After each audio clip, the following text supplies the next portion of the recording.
She made her coffee at home that morning. Not because she wanted to, she had always loved that 10-minute walk to the cafe, the little ritual of it.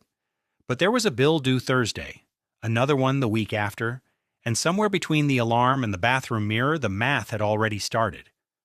Without deciding to, she began calculating how much was in the account, whether the timing would work. She had not even left the house yet. And that is what this video is about. Not the bill, not the money.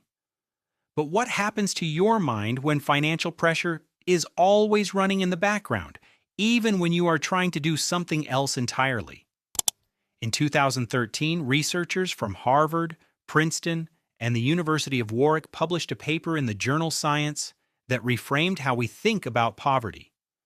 The lead researchers were Sendhil Mullainathan and Eldar Shafir, a Harvard economist and a Princeton psychologist who spent years on the same question. Why do people under financial pressure so often make decisions that seem to make things worse? Their answer was not what most people expected. It was not character, not intelligence, not culture or laziness. It was bandwidth. Think about it this way. Mullainathan used a simple analogy. Imagine your brain is a computer. Normally it runs well, but open too many programs at once, especially a large one running in the background, and everything slows down. Not because the hardware got worse, because it is occupied, because something else is already using the processing power. That is what financial worry does. It occupies. It runs constantly, invisibly, and slows down everything else. Focus, planning, impulse control, the ability to think clearly about tomorrow. The researchers called this cognitive load. In studies at a New Jersey shopping mall, researchers gave shoppers a standard IQ test. But first, half the participants were asked to imagine a financial problem. Your car needs an unexpected repair costing $1,500. How would you handle it? For wealthier participants, the question barely registered. For lower-income participants, it brought their financial anxieties sharply to the surface. Their scores dropped, in some conditions by the equivalent of 10 to 13 IQ points. The same person, the same room, performing measurably differently depending on whether financial stress had just been activated in their mind. They ran a second study in rural India, following sugarcane farmers through their harvest cycle. These farmers receive their income once a year, right after the harvest. Before it, money is short.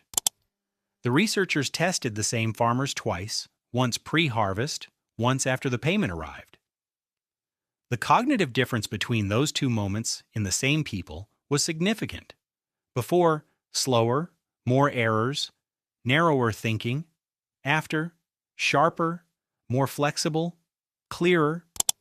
Now here's where the science gets complicated. Some of these experiments have faced replication challenges. A 2018 independent review failed to reproduce one of the cognitive fatigue findings. The researchers themselves reran several studies and found mixed results. Scientists continue to debate how large and reliable the effect actually is. But the core idea has held up. Scarcity captures attention. When your mind is preoccupied with an urgent, unsolved financial problem, there is genuinely less cognitive space available for everything else.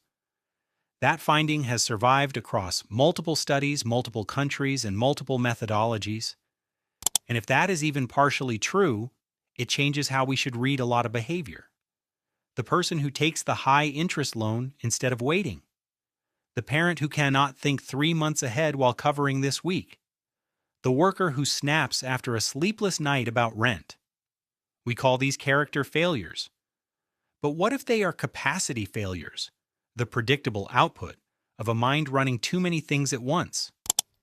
Here is where it gets interesting. This is not just a story about poverty. According to a Goldman Sachs survey of more than 5,000 workers published in late 2025, 40% of Americans earning over $300,000 a year reported living primarily paycheck to paycheck.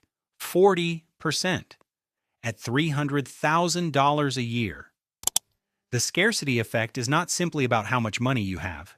It is about the gap between what you have and what you owe.